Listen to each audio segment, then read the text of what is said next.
Welcome to Gaming Going Deeper, a podcast by the Gay Men's Brotherhood that showcases raw and real conversations about personal development, mental health, and sexuality from an unapologetically gay perspective. I'm your host, Michael Diorio, and joining me today is Pepper from The Gay Good. Pepper has been a guest here several times before, and I chose him for this conversation because I think Pepper is someone who truly gets gay culture and isn't afraid to have those bold, unfiltered conversations that matter. So, Pepper, thank you so much for joining us today. Thank you so much for having me. I believe it's my fifth time here, which makes me really happy. I'm so honored to be here. It's my favorite podcast, so I still Yay. get a little tickled each time you ask me to be here.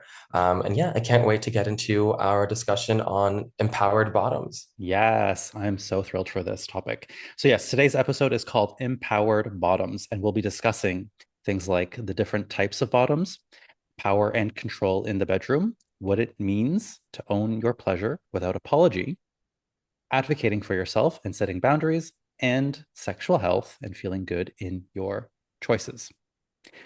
Ultimately, guys, this episode is about flipping the script on outdated bottoming stereotypes. This episode is the antithesis of bottom shaming. But regardless of whether you're bottoming or topping, versing or siding, this episode will give you a fresh perspective on sex that really helps you feel more confident and in control and unapologetically you. That's what we are all about here on this podcast. If you're new here, if this is the first episode you're stumbling upon, please do subscribe to the channel on YouTube if you're watching us. And if you're listening to us on your favorite podcast platform, please subscribe and leave us a review, which will help us get into the ears of people who need us. Okay, I like to start off these episodes by giving you guys a bit of an idea for why I wanted to do this and my thoughts behind this episode. And my reason is that I talk to a lot of different guys. The nature of my job and just my lifestyle is I talk to a lot of gay guys in the world, different parts of the world, different backgrounds, and even in different contexts. And I find it very surprising that even in 2025, bottoming still has this reputation, and bottoms still have this reputation of being submissive or passive, timid, even, and that the top is always the one in control and has to be the one calling the shots. But my friends, there are a lot of bottoms out there who are not demure. We are not cutesy. We know what we want. We are not afraid to get it. And we are the empowered bottoms. Now, this is obviously a play on the term power bottoms on purpose. I chose that. But you need not be a power bottom to be an empowered bottom. These are two different things. Now, of course, you can be an empowered power bottom, but you don't have to be. Okay. And I'm going to help you differentiate these two terms.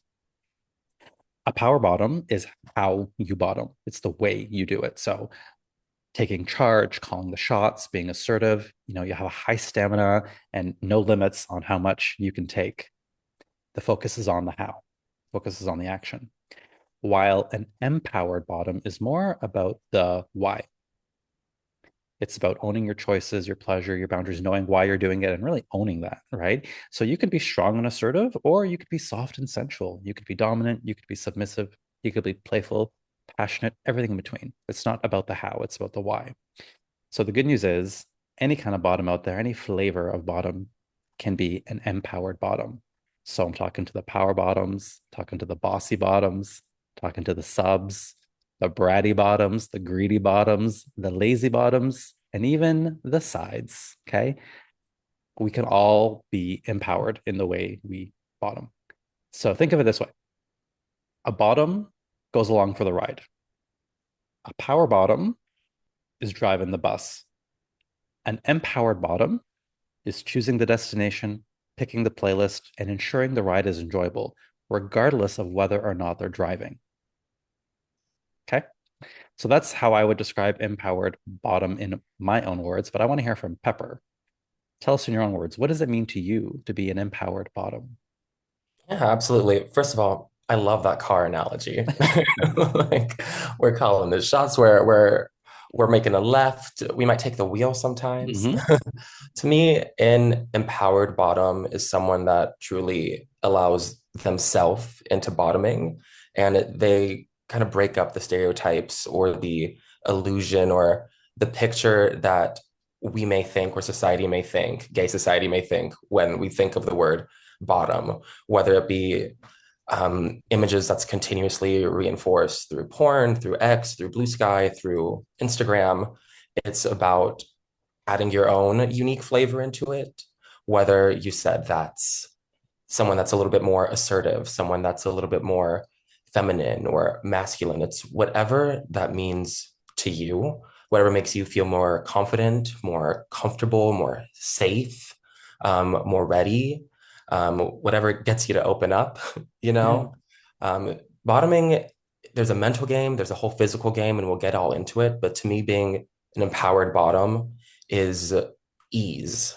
You get away from the fear and the trepidation that might be there at times. The idea of I'm not doing this right, or I'm not looking the right way, or oh, I just have to do everything the top says because I'm the bottom. I'm being a good boy. But you can be a good boy without being disrespected. You can be a good boy. You could be a great bottom without putting yourself in actual positions or theoretical positions that aren't things you would typically want to get into. Being an empowered bottom to me is truly owning your sex and not apologizing for it. I feel like sometimes when even declaring or stating your bottom, it's like whispered, Yes. or, it's still, like you said, there's still some shame in the community about, Yeah. saying I'm a bottom, but, I'm, well, a verse bottom if we want to get into it, but bottom with a capital B. Yeah. I'm not shameful to say it. I like taking dicks and I'm not going to apologize for it. And that to me, that's what being an empowered bottom is all about. And this is why you're here to talk about this topic. Yeah. And that's a really good point too, right? Like just so that we're clear, everyone, like just because I'm calling you a bottom doesn't mean you're always a bottom. You could be verse bottom, bottom verse, anything you want, side, right? Like it's really not necessarily just about that, but we're really focusing on that specific part of gay culture or just world culture that there's like it's like topping is better than or greater than or more masculine or more dominant or just better than the bottoming bit. And like I said at the beginning, it surprises me that that's still very much even in gay culture like a thing. So do you notice that where you live, Pepper? Do you find that that's still there's still these stereotypes and myths and misconceptions about that? Yeah, as a reminder, I live in West Hollywood, so Yeah. yes. I see it all the time. I think it goes back to wanting to be more traditionally masculine, and that the more effeminate role that's how people see it, is often shamed. So yeah, I definitely still see bottom shaming in the community, and not just in person, but through memes that are shared. Usually, the bottoms are, no pun intended, the butt of the joke. Hmm. And it's lazy, it's tired, it's very 2004 Yeah. or 2025. Yeah. We're moving on from that. We're moving on. Yeah, I find that it's a lot of a like a physicality thing, right? Like it's really easy for us to like look at somebody and like want to know or assume this person's a bottom, this person's a top, right? Or even verse, but for whatever reason, people want to assume one or the other, like, oh, are they a top or are they a bottom? And the assumption is if someone is big and muscular or hairy or like masculine looking, they're going to assume that they are the top. And so when they come out and say, oh no, I'm a bottom, then it's like, what? Like Mhm. it's and at the same time, there are femme tops. We call them blouses. Have you heard that term? Yes. Yes, Yeah. yes. So Love they're a the femme blouse. tops. Yeah, they're the feminine version of a mask top. So again, that's again flipping the script on, gender and how you present versus the role you are in bed. Mhm. Absolutely. I think another thing that comes into it, is you mentioned size. Yes. That reminded me of a little story from a couple months ago where one of my younger coworkers, who identifies as a bottom, was saying, I want to get into topping, but I can really only top guys that are smaller than me. And he said, "Do you think that's toxic?" And well, first and foremost, I think toxic is way overused. Yeah. But I told him I don't think it's toxic. But listen, you're young. I think I used to have that same idea because that was the image always implanted in my mind growing up with porn. And what's you see in the clubs is that typically the top is more muscular and larger and taking control of um, a boy who's perhaps a little bit more slender. And I told him, it takes time to gain confidence, in topping, but it really just comes into you one-on-one with someone and what you can get into together and what sides of each other you can bring out. So thinking of it as I can only bottom for guys that are, larger than me, or I can only top guys that are smaller than me, that will just limit you sexually and probably end up in sex that's not as fulfilling because it sounds like you're already very much in your head. Mhm. Yeah. But there are instances where like that could be something that you want and that is coming from an empowered place, right? Where Completely. like I only want to be in this role with these kinds of people, not out of fear, but because I've tried it and I've tried many things and this is just really what genuinely turns me on. How do you distinguish between both? Hmm. I think it's the why from like what you talked about in our intro today. It's why am I doing this? Why am I seeking it out? Am I seeking this out because this is what I've seen and this is what I believe is the role I need to be filling as a top or a bottom? But if it comes to, no, this is what I actually want, I've learned my turns ons and my turn offs and what gets me excited and what I'm comfortable with and the positions that I'm comfortable with, that's a little bit different. And I think that comes from a little bit of experience, maybe a little bit of setting our egos aside, trying new things. And if you're a bottom that likes to be totally dominated by people twice your size, power to you. That's Yeah. amazing. Yeah. I'm glad you figured that out. And I hope you're lining them up if that's what you want. Yeah. It's I think the common, I guess, misconception, if we want to call it that, is that submissive equals weak, but that's not at all true. Like you can choose, I'll speak for myself. I can choose with a certain partner. I'm like, oh, I want to be submissive with this particular person. And that's my choice. I'm choosing submission. I'm not defaulting to it. And I think that's how I distinguish it. Whereas some people just default to that role because they think they should, or because they might not be confident, or whatever the reason might be. But I choose it. So even if this person is like dominating me in bed, I'm like, is it really dominating me if I'm if I'm getting what I want out of this? I'm getting Mhm. exactly what I want out of it in that case, right? Yeah, no, well said. You can definitely have you you're not the same bottom every time. Right. Unless you want to, unless this is my shtick and this is what, gets me going. But like you said, you can have a different flavor with different partners. Different partners bring different flavors out of you. Um, no pun intended there. But it's all about picking and choosing, leaning, it's a give and take. So you can be sensual, like you were saying, with someone, and then be a little bit more assertive with someone else. There are sides of me that come out with certain partners that I didn't know were there. I have a broy side at times, which I would shock some of my friends. And then I have a more submissive side with certain partners, and then one that's a little bit more equal, I'd say, um, in the bedroom. And it all depends on, I guess, the why with that partner, and what's authentic to what's going on between you and that person or those people in the room. Yeah.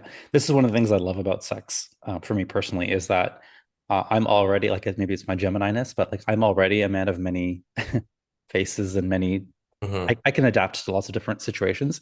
And the same applies for me sexually. So as you were saying, like there's times I want to be in a very intimate, close, sensual, like deep emotional love-making session.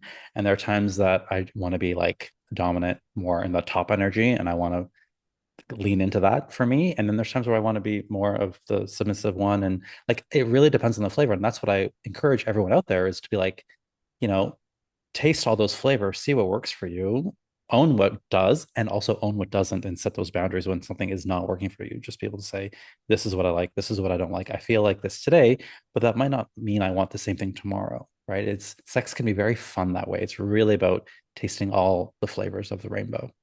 Hmm. Well said. And I think sex is psychological for me. I don't know about for you, Pepper, but I really can get a lot of pleasure out of the psychological game, if you want to call it, of sex. So, you know, letting the top, if I'm going to bottom, letting the top think he's in control, or letting him think he's calling the shots, playing. It's almost like role playing. Like I'll play the role of being a little demure, but like in my head, I'm like, I'm actually calling the shots here. Like I'm the one who's in charge. I'll make you think you're in charge. But honey, no. If I'm getting exactly what I want out of this, I've orchestrated this whole experience. And the beauty of it is we're both getting what we want. And that's what I'm saying. Like the real win, the best sex is when both people are getting what they want out of the connection. 100% agree. Agree. It's giving Gemini with the psychological play. Yeah. As a Gemini myself, can totally relate. Um, and yeah, absolutely. There's mind games that go into it, and I don't mean like dirty mind games You're and like right. Yeah. deceit, Yeah. but mind games in the oh, you thought you were the dominant one here, but I'm actually getting you to give me exactly what I've been needing. Yeah. So who's actually in charge here? And I think it's really fun when you can flip the script a little bit, and perhaps have a little bit more of a dominant role, with a partner that typically does have the dominant role. Sometimes saying something like, "Oh yeah, is that all you got?" Um, really like will change the scene. You know what I mean? And challenging things and adding a different flavor or je ne sais quoi, into the bedroom. And I think that's, like you said, what makes sex fun and what makes someone a good sex partner, and someone I'd be looking forward to seeing again, is the fact that there can be a little bit of range. Now, Yeah. if you know someone, you know exactly what you're going to get with them every single time. And again, that's what you want. Amazing. Hallelujah. Keep it coming. But if you're looking for a little bit more variety and you find that with some partner and you can change the type of bottom that you are each time, not a lot, little nicks and variations here and there, I think that's really exciting too. Yeah. If there was one misconception or stereotype that you would just love to smash when it comes to this, what would it be? If I had one misconception, Or like a stereotype that you think we just need to like put behind us once and for all? hmm. Sometimes I think people think bottoming is not a lot of work. Mm. Like you're like, well, you're just laying there. Or like, have you heard the term like pillow princess or whatever? What's that? Tell us. Like, I've heard it used as like, well, you have a pillow under you. You're just there like taking the dick. You're just along for the ride. Mm. And I'm like, are we forgetting that taking a dick is not easy? Baby, it's a feat. It's an achievement. It's a miracle. And I think, the terms like lazy bottoms or pillow princesses are, just that in itself is lazy. There's a lot of work and oftentimes prep that goes into making this happen, and finding the right angle. And, you know, I'm, you know, when I'm bottoming, I like to present myself, with the best foot forward. So there is a lot of time, whether that comes to shaving or moisturizing, some stretching beforehand sometimes, to make sure I can perform and I feel comfortable, switching positions quickly or whatnot. And that is a stereotype sometimes that I think, drives me a little bit insane, is that when people say, well, bottoms aren't Yeah. doing that much. Yeah. Yeah. Yeah. Bottoms are changing the world. Okay. That's right. Love it. On that note, let's give our audience a chance to chime in here, right? So if you're listening to us on a podcast or if you're watching us on YouTube, tell us in the comments how you would define what it means to be an empowered bottom, not a power bottom. We know what that is, but what is an empowered bottom to you? Okay. If you are digging this conversation that I'm having here, I invite you to join my 7-week virtual men's group that is starting April the 3rd. The topic is Sexual Empowerment 101. I have run this, I think, 4 or 5 times before, and I'm running it again. It's very popular. We meet on Wednesdays for 7 weeks. And the purpose of this men's group is to elevate the conversations we're having about sex and sexuality. It's candid yet educational. Each week, we cover a different topic that has its own little workbook. Topics include sex positivity, masculinity, porn and masturbation, body image, intimacy, and sexual health. You'll also have the chance to get coached by me on any specific challenges you're facing. So if you're craving real conversations with real guys about these topics, similar to what Pepper and I are having here, this is a facilitated group. This is not locker room bravado, nor is it conversations that are steeped in judgment and shame. We're just leading with our authenticity and vulnerability. And as I said, it's my fifth time running it. It's always a great group of guys. I'm always so pleased and surprised to see the different types of people we get in there from different backgrounds and different parts of the world. It is virtual, by the way. So yeah, we have a good time. If you want to meet some new people and have these powerful conversations, please do join us. I cap it at 15 guys because I like it. I like a small, intimate group. Usually is more effective for the kinds of conversations I want to have. So if you want to join us, the link will be in the show notes. And if you're not sure about it, because I know it's a touchy topic for a lot of people, just send me an email or DM me and I can give you more information. All right, let's Pepper talk about what does it mean to be an empowered bottom? Like, what exactly do empowered bottoms do that other bottoms might not? Mhm. I would say, first and foremost, empowered bottoms advocate for themselves. It can be really easy to get caught up in the fact that I'm being a good boy, I'm doing whatever the top says.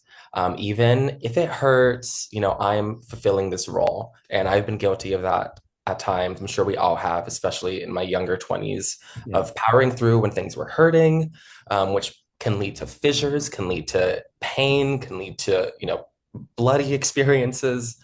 So speaking up, communicating, verbalizing discomfort, saying that hurts, asking, can we try a different position? Or this is the position I like to start in because it makes things, start running for me. Can we, even if it comes down to turning on or turning off the lights, whatever you can do to make yourself most comfortable, because at the end of the day, you're the one that needs to relax in order to open up and to allow for penetration to begin if that's where things are heading, which things don't need to head that Right. don't need to head that way. But even when it comes down to what the top is saying, I'm someone that's pretty verbal, so I like to get into dirty talk. I think that's really fun and silly, but sometimes a top may say something that isn't a turn on and is actually offensive or a turn off, or they're just using a word that irks me or I really don't find sexy. So saying, can you please not say that? Whether that's during the session or afterwards, if you're going to see them again, or saying, hey, I really love being called this, or I really love when you call my ass this. Yeah. It's a big turn on for me, advocating for what you want. And going back to preparation, saying, hey, I need 15 more minutes. 15 more minutes might be a little annoying for the top who's ready to party, but for me that could really mean the difference between being a little hesitant and timid and maybe tightening up at the beginning, or going in knowing I've done all of my work, and letting whatever happens happen. So I think advocating for yourself, physically, emotionally, within the vibes in the room, the words being used in the room is really important. And to me makes an empowered bottom someone that's not afraid to take a little bit more of ownership in their sex, and make sure that certain things are happening or are not happening for them. Yeah, those are all great points. You had mentioned with respect to the verbal aspect, saying something during or after. Would you ever do it before, like before things start? Yeah, absolutely. Especially with newer partners, that I'm trying to move away from, actually. Well, not trying to move away from this, trying to move away from newer partners. We're trying to tighten up the roster over here. Okay. Uh, just so all you viewers know. Sometimes when messaging someone, let's say on Grindr or Sniffies, which I do use from time to time, as mentioned, I like to be verbal. So sometimes I'll ask someone, are there certain words you like being called? Or I'll even offer like, hey, I really like being called this, um, just so they know maybe to use it. Just a suggestion. It's Mhm. not the end of the world if they don't. But if it's gonna be a new scenario with someone and we know we're just meeting for sex, we're meeting to hook up, I like to give as much information as I can, without maybe overloading or pressuring someone, but Yeah. just a few things here and there that are exciting for me or get me going. Like good boy is really hot to me. I think it Yeah. is for a lot of bottoms. Yeah. So I make that known. Um, and I think most people are pleasantly surprised that I'll have that conversation and I will get feedback from them. Like, actually, I'm not into that, into saying that, or I don't like being called daddy. They'll Yeah. concede that. So I think sometimes advocating for yourself early or stating some sexual preferences, turn ons and turn offs, will start a conversation that can lead to better sex with someone you're hooking up with for the first time. So it's not just like a guessing game. And that can also be applied to like, do you like biting? Do you like spankings? Stuff like that. Do you like choking? I don't like being choked at all. And some guys will just go for that right off the bat. So if I'm talking about turn ons and turn offs of someone before meeting in the bedroom, I always make sure to mention, please don't grab my throat. I will Yeah. probably gag and not in a cute way, Yeah. in a desperate way. Yeah, that's such a good point. I think for me, I agree that if possible, like this isn't always the case, but if it's like on an app or something, you can have those conversations ahead of time. And I'm pretty open-minded in general, but so it's easier for me to say, yeah, I'm good with everything except like don't do this, or this, or don't call me that. For me, the verbal stuff, I mean, that part doesn't, I'm pretty much anything's game for me verbally. But if I have some kind of boundaries with physical stuff, I'll make that known ahead of time, especially if I'm going to be bottoming, right? And if I'm topping, I'll do the opposite. I'll say, is there anything like that's off limits? Tell me that. That way I know the container in which we're playing here. Sometimes I think that's easier than saying, here's all the things I love. Because I have a long list. Mhm. Fair, good for you. Yeah. The boundaries is such a key element. So boundaries, knowing what you want, knowing what you don't want, and saying it, being able to express those boundaries. I think a lot of bottoms historically, again, the stereotype is you don't really get a say, like you're just kind of there. Um, Now, again, unless you that's what you want to do, like in my earlier example, that's great. But I think a lot of people, even in general, have a hard time with boundaries. What has been your experience in like learning how to advocate for yourself? Like, what's a tip you can give the listeners out there? I think a tip I can give is just to be unapologetic with it. Sex is such an intimate, special thing. You're sharing your body with someone in that moment. So it can be scary at times to advocate for yourself and to state some boundaries. But at the end of the day, I think what it would be more scary is to be having sex with someone you would feel like you can't fully trust and you can't fully, give yourself to.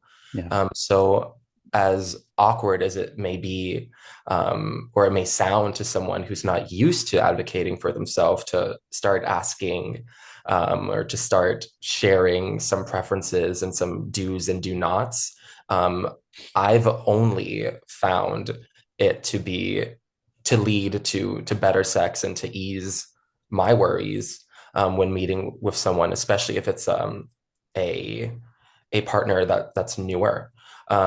And if that means that if they listen to my preferences and they're not down for it, and that means that we are no longer compatible and that we won't be having sex, then so be it.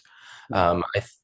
I'm remembering this time where I had sex with this guy and he was particularly rough. I was bottoming, but I think I was so caught up in the moment and he was so hot, and I'd wanted to hook up with him for a while that I didn't really notice how much things were hurting and like slapping and hair pulling and whatnot, until afterwards. And then I went to have sex with him again probably 3 weeks later, and things were starting up in sort of the same manner, a little bit more aggressive than I like to play. And I started telling him, that actually really hurts. Can you please tone that down? And he said, well, last time, we did this. And I just bluntly said, well, this isn't last time. Yeah. So we're going to need to stop doing that. And you can still pull my hair a little bit. I mean, it's long for a reason. Um, like, have at it, kid. Yeah. But like, to the point where I can feel individual strands being pulled out of my hair, Mm, that's for me unacceptable. But if that works for you, live your truth. right. Um, but ultimately had sex with him that second time. He didn't find it as enjoyable because he felt a little restrained, I guess. But I didn't want to continue having sex with him because of that disconnect. Whereas he wanted to be a little bit more forceful than I wanted to play, and I didn't feel like permitting that. I didn't have that trust with him. I didn't enjoy his response to me advocating for myself. So ultimately lost that partner, but hey, we're still standing. Yeah. There's been multiple partners since then that I have been able to have great discussions with, and ultimately for me, better sex with, because we've established open lines of communication before, during, and after sex. Yeah, that communication is exactly the point. Like even during, like it doesn't have to be like, earlier I used the word boundary, which is a very big kind of scary word, but it's really just about communicating. Like, oh yeah, I like that. Keep doing that. No, that's not so hot for me. Can we try something else? Like during sex will make the whole experience better. And if you're with someone who's open to that, obviously they want to pleasure you, they want to pleasure themselves, you want to pleasure them. You like there wants to be pleasure all around. The best way to do that is to speak in the moment, like, more of this, less of that. Let's try this, offering your own suggestions. That for me has been when sex has been the best. And then we kind of, because I can't read your mind, right? You can't Mhm. read my mind. So when we have a little bit of that, and then also you can communicate by moaning and groaning. Like these are all really nice ways to say, yes, more of that, honey, without actually having to speak the words. Absolutely. Yeah. Okay. What about sexual health? This is a really big topic, I think. I teach that sex positivity, um, part of it is sexual health and really knowing what's going on out there, owning your choices, owning your body, owning what you do with it, how you have sex, any precautions you take, what you take. So, what is your stance on being an empowered bottom and sexual health? Yeah. Um, Starting off, I think sexual health even begins when prepping. I didn't know for a long time that I was over douching. And I was telling my friends, does douching take over an hour for you? Sometimes an hour and a half? And they were looking at me horrified, shocked, in tears. Like, what? They're like, what do you mean it takes that long? I'm like, yeah, it always takes that long. I never learned how to douche properly, I guess, when I was in my earlier 20s. And I didn't realize I was putting too much water and it was going into my colon. And that's why there was so much coming out. And it took so much long for, I guess, the water to run clear. So I think being educated on that was a big game changer for me. And it made me one more ready for sex and less worried about a potential accident. Also, overdouching can lead to different issues as well. So I didn't know about that when I was younger. And beginning my sexual or bottoming experiences. I didn't know what Kegels were as well. I had little exercises to keep things tight down there. It's also great for prostate health. Mm-hmm. As we know, gay men suffer from prostate issues, prostate cancer at higher frequency than most of the population. I didn't know much about dieting, a bottoms diet, what to eat and what not potentially to eat in days leading up to an encounter. If you're someone that likes to schedule your encounters, dick appointments, if you will, as I like to schedule them. And I also didn't know much about sexually transmitted diseases and infections. I think there is oftentimes a a misconception that if you're on prep that you're immune to everything. Um, but and prep is an amazing medicine that is allowing us to live a little bit more. I don't want to say worry free, but it does bring a little bit of worry away from the bedroom. And then when we add doxypep into the equation, that also reduces worry. But there's still a lot out there that we can catch and potentially give to one another. So I think being tested regularly, being honest with your healthcare providers and your testers, whether at the clinic or at another medical facility, um, being honest about how many partners you're having, frequency, whether you're topping or bottoming, any symptoms you may be having. At times that can be embarrassing to share that information with someone, especially if it's someone that isn't from the community. You can feel judged. I just made a post on the Gay Good about health anxiety and how healthcare providers contribute to that because they overly shame us at times and they don't use the right words, and they don't come from a place of comfort. Sometimes it feels like they're coming from a place of blame, when it comes to our community. But when it comes to sexual health, I think being tested regularly, speaking openly about what's going on or not going on, is a great place to start, when it comes to being an empowered bottom and taking control, and ownership of your body and understanding if you're using condoms or not using condoms, potential consequences that come with both options, and taking ownership of that as well. I think being educated on what's going around is Mhm. important as well. When there was the what's it called, monkeypox, the Mpox, monkey, yeah. yeah, mpox. Um, when that was going around, I think the gay community did a great job of educating ourselves on what to look out for. Here in Los Angeles, there was testing, and vaccinations, happening pretty frequently, and we were sharing that information with each other, trying to keep each other safe and educated. So I think that goes a long way into being an empowered bottom as well, as sharing the information with your friends in your community, so that we can all do better and have more fulfilling sex and more of the sex that you want to be having. Yeah. Fabulous. There is a lot out there that people don't know. And that's something that, again, surprises me. And again, one of the great things about our sexual empowerment men's group and other kinds of groups like this is, like Pepper is saying, when you share information with people, it's like so many people out there don't know about doxy or don't know about different vaccines for like HPV and whatnot.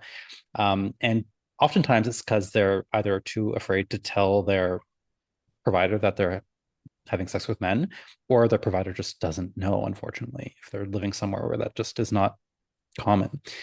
So yeah, definitely do your research. I love that comment. And something that came up for me as you were speaking, I was recently traveling in Europe, and there was an area that I was in that they didn't have access to PrEP, so a lot of people still used condoms quite a bit, and there were some people that were like, um, not sure if they wanted to like bring up the fact that they use condoms, or like they had almost a bit of like shame, like, oh, I want to use a condom, is that okay? And I'm like, no, honey, if you want to use a condom, like you say we're using a condom, and either we're doing it or this is not happening, right? So that kind of thing is, I think, empowered. Just saying these are my terms in which we're having this interaction, or we're just not having it at all, and being okay with not having it at all, being okay to move on to the next person. um, so yeah, that's another piece, is don't have the shame of even wanting to protect your sexual health. It's nothing wrong with that. Mm-hmm. Absolutely. Yeah. And I think I've come across, um, men and boys sometimes that have made me feel shamed for Yeah. asking questions like, may I ask, when was the last time you were tested? Or do you know your status? And I think if you're asking in a respectful manner, that conversation is fair game if I'm sharing my body with you. But sometimes I think I've been made to feel a little overly cautious, perhaps, a little worried, paranoid even, by just trying to have an open conversation about sexual health with a partner, whether that was before or after, an encounter. And I'm just want to know, should I take my doxy or not? Yeah. Yeah. That's really it. I think there is still a great deal of shame when it comes to sex in general in the community, especially sexual health, in the community. But I think conversations like this, conversations with your friends about what you're experiencing, or saying, "Hey, have you ever felt this? Have you ever seen this? Have you ever been with a guy in this?" They're important to have, um, and it can be a little awkward at times, but I think as a community, that goes a long way into looking out for each other. And I think empowered bottoms look out for empowered bottoms. Yeah. And that's such a good piece of it, is we're just not afraid to have the conversations and ask the questions, because the more we normalize these different experiences, even if we have a bit of shame about them, the more we realize, oh, okay, then nothing's wrong with me. This is just something that happens from time to time. Like, let's say he pulls out and there's a bit of residue on his dick or something. Like, it's easy to have so much shame about it if you think that that only happens to you. Whereas if you talk to other people about it and say, oh, this is something that happens from time to time, even if you douche, it still sometimes happens, right?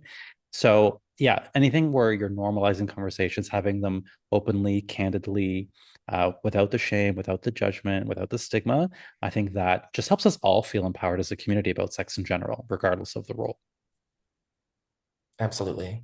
Yeah, another piece of it is listening to your body, I think, going back to the douching bit. So there will be times where I'll have a dick appointment and let's say I'm gonna bottom and my body is just like, no.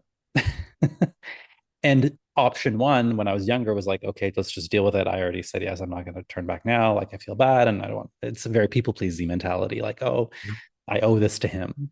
Versus now, it's just like, sorry, this isn't happening. I'm not ready. So know your body. Don't feel obligated to do anything. If you get that like kind of obligated mentality, that's when you need to do that check and say, how am I going to feel after this is over? I'm probably going to feel disappointed in myself. Maybe he'll not have a great time either because you're not fully present. Like it's not worth it, is when I want to kind of put out this. If you do something because you feel you have to, it's not going to be worth it for anyone. Yeah, I had a moment like that, I'd say 2 or 3 months ago, someone I was really excited to see for the second time and just wasn't happening. And I think beyond just douching, sometimes you get to the bedroom or wherever you're going and it's just not happening that day. You're not opening up as you thought you would. Some days you're a little tighter down there, sometimes you're a little looser. And that's just the body. We have a lot of different factors contributing to that, stresses, our lives, work, family. So I would say definitely try your hardest not to beat yourself up if it's just not happening for you that day. You can still have a great time with someone if penetration isn't achieved. There's so many more options. And I think that also leads us into a little discussion on positive framing, which would be another key characteristic of being an empowered bottom. I think sometimes I used to go into a dick appointment fearing, oh, I'm going to have an accident. Um, Even though at that time in my life, nothing had ever happened, but I was just so afraid of that. Or thinking I'm not going to perform or he's not going to like it. So I think really training your mind to walk into a situation or an encounter thinking, I've done all of my prep, I've done as much as I can. I'm going to let go and let whatever happens, happens. And if there is an accident that happens, we're both mature adults that can discuss it, move on, and decide how we want to continue things. I think that oftentimes we get stuck in our heads. And as mentioned earlier on, of course, bottoming is a very physical game, but it is a mental game. So watching how you talk to yourself is very important. And I think what goes into that too is the energy you're bringing into the room, whether there's something you can be listening to that will help soften things for you, whether if you want SZA playing in the background and that helps you, then by all means turn up the album. If wearing a jock strap is really exciting for you, by all means, do that. Wear what you want to wear, listen to what you want to listen to. And I think that goes back to what we talked about earlier on, which is advocating for yourself. And I think the very first thing we talked about was bringing your own flavor and authenticity into the bedroom. When it comes to bottoming, the more of yourself you can put into it, I think the more successful it will always be. And again, that can change day to day, person to person, right? So, but it doesn't mean like like you have one way of doing it. Like at least that's not how I am. It's it's going to be very different person by person and mood by mood. And also why. Like I talk about this a lot on this particular podcast when we talk about sex. It's really important to me, and I will always advocate for what is your motivation with this particular hookup, right? It could be something like someone you're dating, it could be cruising, it could be at a bathhouse, whatever. It could be walking down the street. But knowing what the motivation is here is really, really good for you and helps us all feel more empowered because you know why you're doing something. And all I say, there's no right or wrong reason. You just got to like your reason. You just got to like it. That's it. That's the only criteria. So, are you doing it out of FOMO? So, are you, in a situation where your friends are hooking up and you're like, oh, I have to hook up too? Like, is that your reason for it? Are you doing it out of obligation? Because let's say maybe you've gone on a date with a guy and he's expecting something, but you're just not feeling it, and you're like, fuck. Like now's the part where he's gonna want to go home with me after, and that's from obligation. Sometimes, at least for me, a big part of my 20s was having sex and hookups to escape feelings like loneliness and sadness. But again, you could still make that choice, but know you're doing it, which is very different than being unconscious about it. Okay.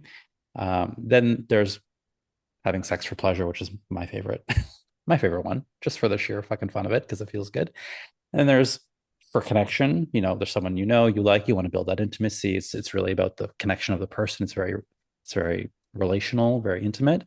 And then there's the bits for adventure, just because I love a little bit of adventure and I love a little cruising moment or finding those, nooks and crannies of the cities and finding some men randomly there. Ow. What do you find your primary motivations are? My primary motivations for sex. I think fun is Mm, definitely comes into it. I think, oh wow, I sound so straight here, blowing off some steam. yeah. Life can be stressful, so having some silly sex with someone can definitely be a great distraction. It can be relaxing. Yeah. Um, uh, I think it's at times when, to me, sex is really important in relationships. So when dating, I think it's a great way to get to know someone. So establishing trust and intimacy with someone, there's a ton of different motivations for me. And, sometimes you just want to get railed. You know what Yeah. I mean? Sometimes you just want to get railed.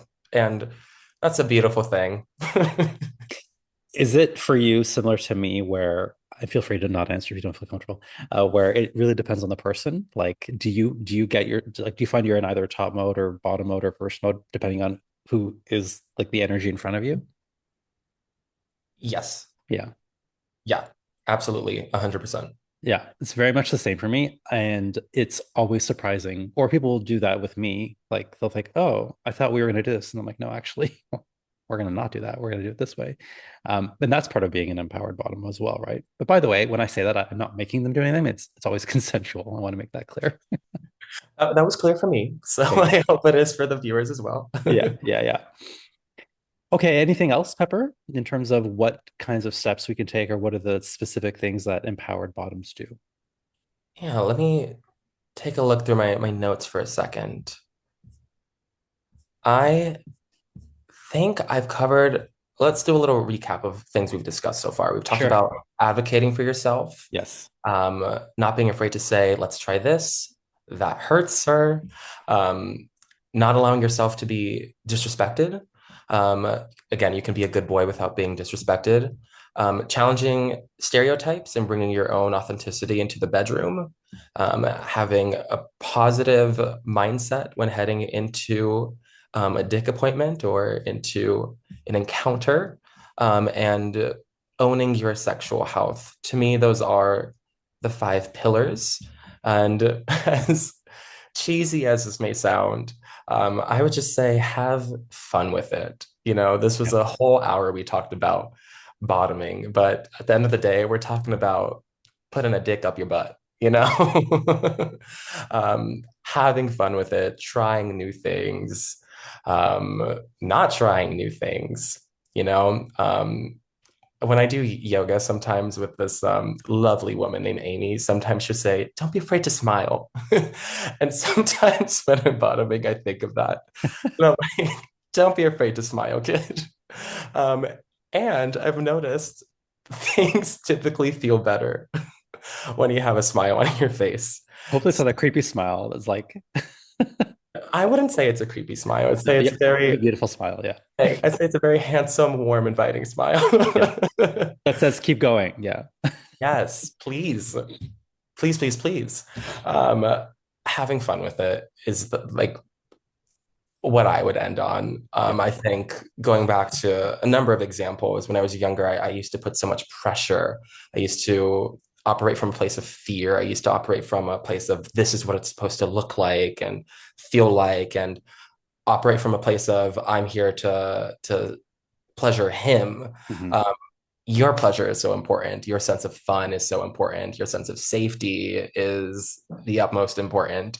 So have fun. That's why, again, there's different motivations. Yeah. But I think fun can be eased into all of them and should be a part of sex every time. Yeah. And you'll have more fun if you don't believe that bottoming is in any way being less than anyone else.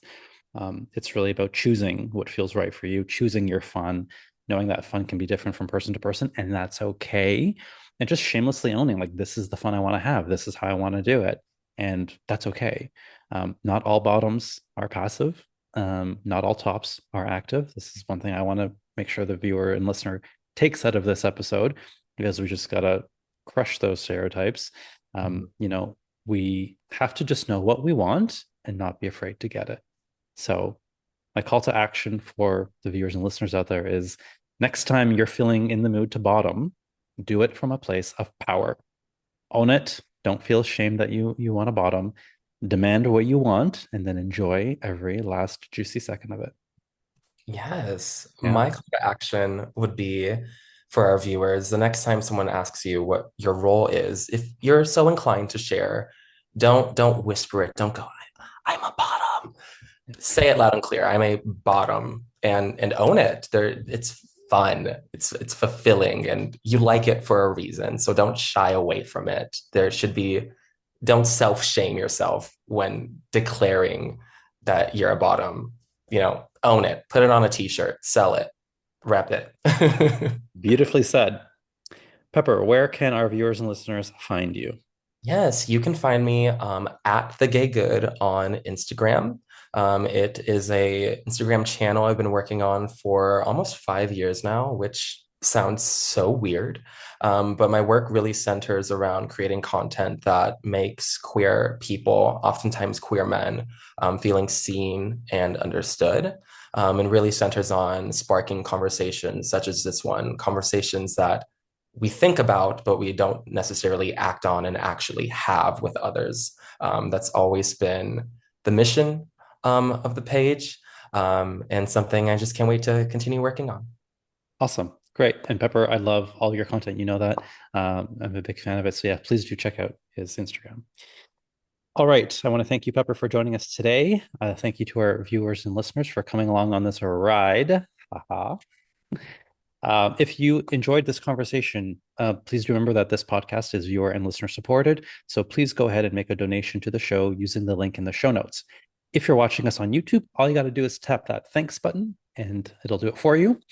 You can also subscribe to the early access option on Apple Podcasts to listen to this podcast ad free and get early access to episodes before they are released to the public.